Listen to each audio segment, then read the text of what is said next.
Hyderabad real estate రంగంలో ఇటీవలి భారీ మార్పులు చోటు చేసుకుంటున్నాయి. ఒకప్పుడు 20 అంతస్తుల భవనాలు మాత్రమే కనిపించగా ఇప్పుడు 60 అంతస్తుల వరకు నిర్మాణాలు కొనసాగుతున్నాయి. ఇంకా భారీ ఎత్తున కట్టడానికి రెడీ అవుతున్న సంస్థల గురించి సమాచారం బయటకు వస్తోంది. అయితే నగరంలో ఇలాంటి భారీ నిర్మాణాలు ఎక్కడికక్కడ పెరిగిపోతుండటంతో భవిష్యత్తులో ఎన్ని అంతస్తుల వరకు కట్టేందుకు అనుమతి లభిస్తుందో అనే సందేహం చాలా మందిలో నెలకొంది. సాధారణ ఇండిపెండెంట్ హౌస్లకు G+2 వరకు మాత్రమే అనుమతిస్తారు. అంతకంటే ఎక్కువ రావాలంటే అది అపార్ట్మెంట్ అయి ఉండాలి.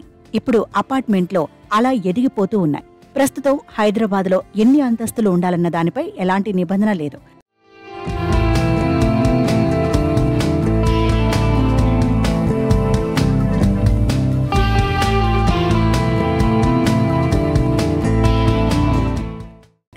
లో విడుదలైన జీవో 86 ప్రకారం హైదరాబాద్లో స్థలం ముందున్న రోడ్డు వెడల్పును ఆధారంగా చేసుకుని నిర్మాణ అనుమతులు మంజూరు చేస్తారు.